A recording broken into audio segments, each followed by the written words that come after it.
नमस्कार मंडळी, मी प्रणाली वाईरकर. आम्ही मालवणी या चॅनलवर आपले मनापासून स्वागत आहे. हे बघा, आज मी आपणास चिकन पोपटी कुकरमध्ये बनवून दाखवणार आहे. चला तर मग पाहूया. हे बघा, चिकन पोपटीसाठी लागणारे मी साहित्य काय काय घेतलंय ते बघा. मी जास्त काही नाही घेतलंय, थोडंच घेतलंय. हे बघा, चिकन घेतलंय मी अर्धा किलो. त्यासाठी घालणारे मी यात तुरीच्या शेंगा घेतल्यात व थोडे हिरवे वाटाणे घेतलेत. आपले हे वालपापडीच्या शेंगा असतात ना, त्या घेतात. ह्याला आम्ही वरणे सुद्धा म्हणतो. आलं लसूणची पेस्ट लागणार आहे. थोडेसे कढीपत्ता, थोडीशी लसूण घेतली आहे. मसाल्यांमध्ये मी बघा, लाल तिखट मसाला घेतलाय, गरम मसाला घेतलाय, मालवणी मसाला, चिकन मसाला, हळद, ओवा, जिरं आणि कोथिंबीर घेतली आहे.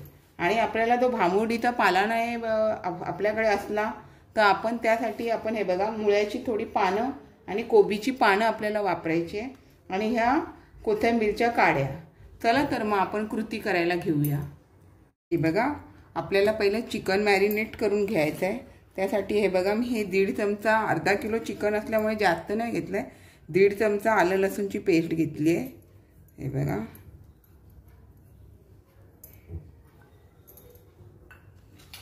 हळद 1 चमचा घेतली आहे.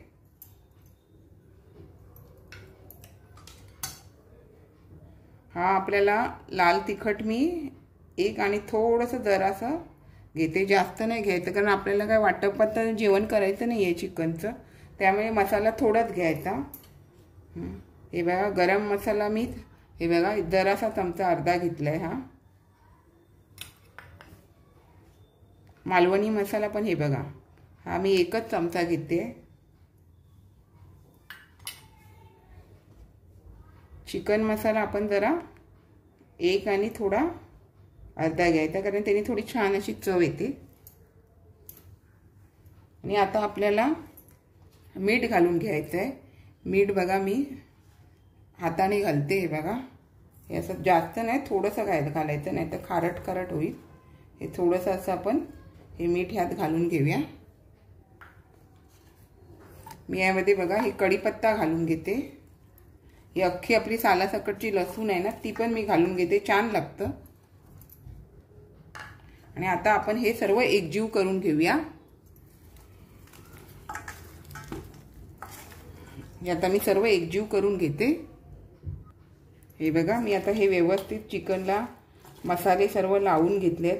आणि आता आपण हे थोडा वेळ असं ठेवून द्यायचं आणि नंतर मग करायला घ्यायचं, जेणेकरून काय माहिती आहे, हे सर्व मसाले मीठ वगैरे व्यवस्थित ह्याला लागेल. त्यानुसार हे आपण थोडा वेळ ठेवून देऊया आणि मग करायला घेऊया. हे बघा, मी 15 मिनिटं जवळजवळ ठेवलेलं, मी फ्रीजमध्ये ठेवलेलं असं मॅरिनेट करून. थोडा थंडपणा येतो, मग थोडं पाणी आल्यासारखं होईल ना, त्यामुळे मी फ्रीजमध्ये ठेवलेलं. आता मी यामध्ये थोडं ना तेल घालून घेते. हे बघा, अर्धी वाटी तेल घातलेलं. आणि आता मी हे सर्व ह्याला लावून घेते व्यवस्थित असं. हे बघा, आता व्यवस्थित तेल वगैरे लावून झालंय. आता आपण तयार करायला घेऊया. हे बघा, हा मी आता कुकर घेतलाय. या कुकरमध्ये मी प्रथम काय करते, थोडंसं जिरं घालून घेते. छान अशी चव येते, जिरं खाली भाजलं जातं ना, वरती असं छान असं सुगंध येतो. मग त्यानंतर आता मी हे कोबीची पानं आहेत ना, हे बघा, आपण ही साईडची पानं कसं भाजी करून खात नाही ना, मग ते हे आपल्याला भांबुर्डीचा पाला मिळाला नाही किंवा आपण कुठे जंगलात शोधायला जाणार, इथे सगळीकडे आता मैदानं राहिली आहेत कुठे, तर आपल्याला तो पाला मिळेल. त्याप्रकारे मी आता सर्व पानं काढते. हे बघा, असं आपण आता ही कोबीची पानं आधी लावून घेऊया खाली, कारण त्याला जरा पाणी सुटतं ना, नाहीतर हे कसं करपून जायचं. आणि ही नंतर अशी मुळ्याची पानं. हे भांबुर्डीचा पाला नसल्यामुळे ही मस्त आयडिया आहे, असं छान होतं हे. आता आपण काय करू, ह्यावरती आधी शेंगा घालून घेऊ. हे बघा, असे थोडेसे शेंगा घालून.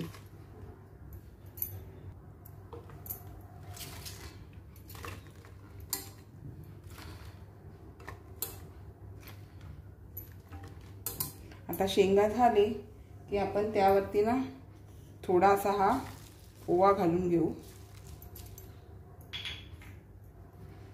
थोडंसं असं जरासं मीठ, जास्त नाही घालायचं, थोडंसं घालायचं. आता हे मी केळीची पान ठेवते. हे बघा अशा तऱ्हेने, आणि त्यावरती मी हे चिकनचे पीसेस ठेवते.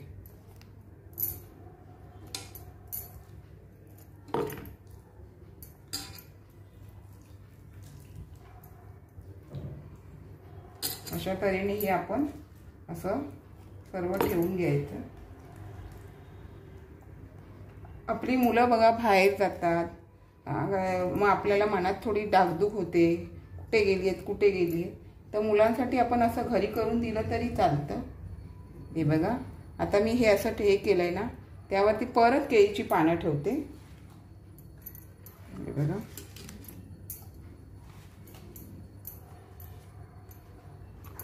केळीची पानं पण मी स्वच्छ धुवून घेतली आहे. आता आपण परत ह्यावरती शेंगा घालून घेऊया.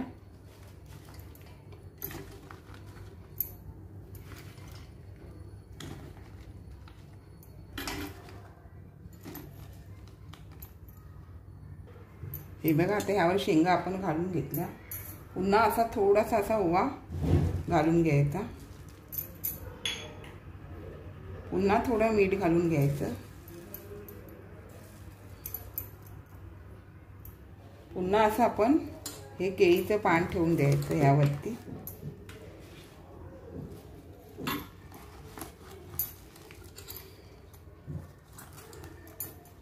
आणि आपण पुन्हा हे चिकनचे पीस आहेत ना सर्व यावरती ठेवून द्यायचे.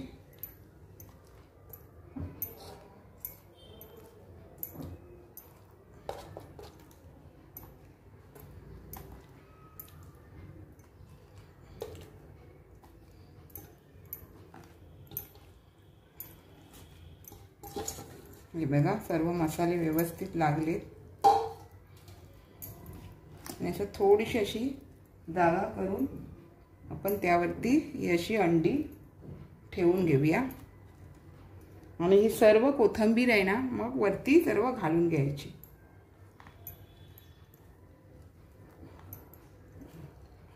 नंतर पण आपण ही थोडीशी कोथिंबीर घालू शकतो. झाल्यावर ही अशी कोथिंबीर घातली. हे बघ अशी कोथिंबीर लावून झाली की आपण हे परत केळ्याचं पान, थोडी अशी कोबी वगैरे ना सर्व असं आपण लावून घेऊया. हे बघा अशा तऱ्हेने आपण हे सर्व लावून घ्यायचं. आणि त्यानंतर हे थोडेसे उरलेले आपल्याला शेंगा यामध्ये घालून घेऊया. उगाच जास्त नाही घालायचं, जेवढे राहत असतील तेवढेच घालायचं, नाहीतर शिटी होताना थोडंसं अडचण होईल. मग थोडंसंच घालून घ्यायचं, कारण आपण हा छोटा कुकर घेतलेला आहे. हे बघा तर व्यवस्थित दाबून पुन्हा त्यावरती मी हे थोडासा ओवा, अगदी आता हे थोडं वर जरासंच आहे ना त्यामुळे थोडासा ओवा आणि हे थोडंसं असं मीठ घालून घेते.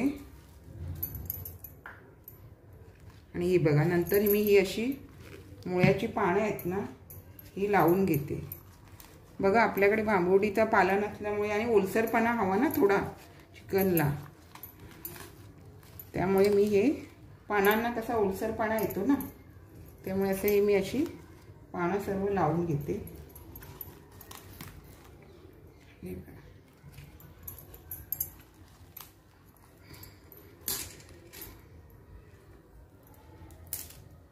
म्हणजे बघा अशा तऱ्हेने मी ही सर्व पानं लावून घेतली.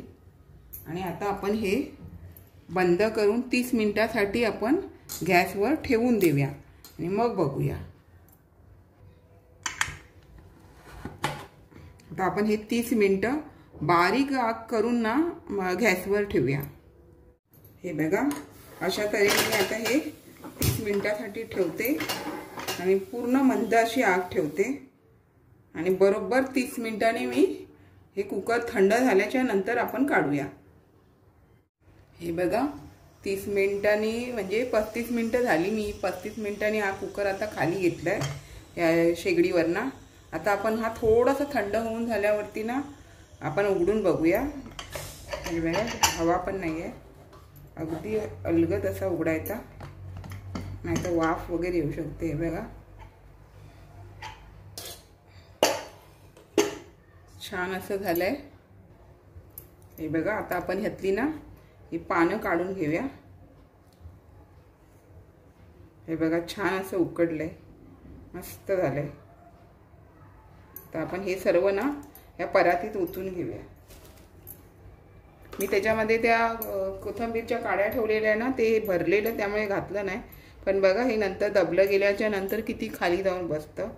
म्हणजे आपण ज्या आणलेल्या शेंगा तेवढ्या राहिल्या असत्या, पण मी त्या घातल्या नाही. उगाच का माहिती आहे शिटी पण होत नाही. आपल्याला थोडीशी एक अशी शिटी वर करून घ्यायची असते, त्यामुळे मी त्यामध्ये दाबून भरलं नाही. असं थोडंसं अलगद जागा ठेवून दिलेली. आता मी हे याचं सगळं यामध्ये काढून घेते. हे बघा यातील मी आता सर्व पानं ही काढून घेणार. आणि ह्याला ना आपण कोबी वगैरे घातले ना, मुळ्याची पानं वगैरे, ह्याला असं थोडंसं पाणी सुटतं. आपण काय चुलीवर केलेलं नाही आहे, पण व्यवस्थित चांगलं शिजलं जातं, करपत नाही. बरोबर 35 मिनटं झाली. हे बघा हे सर्व असं पाणी आलेलं असतं ना, त्यामुळे थोडं पाणी सुटतं, पण हे छान लागतं. आता आपण ही सर्व काढून घेते पानं. हे बघा ही सर्व पानं काढून घेतली आपण. हे बघा चिकन व्यवस्थित असं मस्त शिजलंय, छान होतं असं. हे बघा छान होतं चिकन. हे बघा मस्त शिजतं. 30 ते 35 मिनटं ठेवायचं आणि छान शेंगा उकडल्या. आपली मुलं बाहेर असतात, ते आपण हे घरामध्ये, हे सोपी आयडिया, पटकन आपण त्या मुलांना आपण हे करून देऊ शकतो. आणि हे पटकन होतं, जास्त वेळ नाही लागत. हां पण थोडी काय माहिती आहे, चुलीसारखी जी चव असते तशी थोडी ह्याला नसते, पण ठीक आहे. आपल्या मुलांसाठी आपण हे थोडंसं छानपणे असं करू शकतो. आपण जर ह्याला कुकर थंड झाल्यानंतर कोळसा टाकून तो स्मोक दिला ना, तरी ह्याला छान अशी चव येते. पण ते मी आता केलं नाही, आपण ते करू शकतो. आणि जास्त माणसं असेल तर मोठ्या कुकरमध्ये आपण हे करू शकतो. आणि बाकीचं सारं काही उरलं तर आपण त्याचे हे असं सलाड वगैरे पण बनवू शकतो आणि आपण खाऊ शकतो.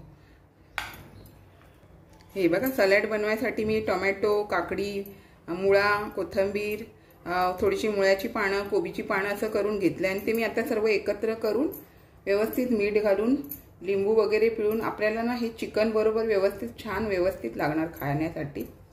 हे बघा आपण आता समजा हे आपले शेंगा उरले, त्याची आपण नंतर भाजी करू शकतो. आणि हे बाकीचं सर्व उरलं की आपण ते सॅलड बनवू शकतो.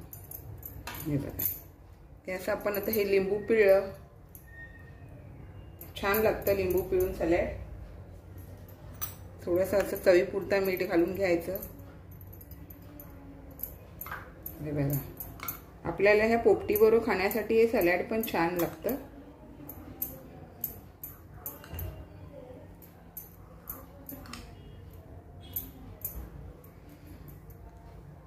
हे बघा मंडळी, छान अशी आपली चिकन पोपटी कुकरमध्ये तयार झाली आहे. अशा छान छान रेसिपी व्हिडिओसहित भेटत राहू. आपण माझ्या चॅनलला लाईक, शेअर, सबस्क्राईब करायला विसरू नका. चला तर इथेच थांबते, भेटत राहू. मस्त खा, मस्त राहा. आणि आपल्या मुलांसाठी कुकरमध्ये फटकन होणारी ही चिकन पोपटी बनवून बघा, खरंच सुंदर झालेली आहे. चला तर इथेच थांबते.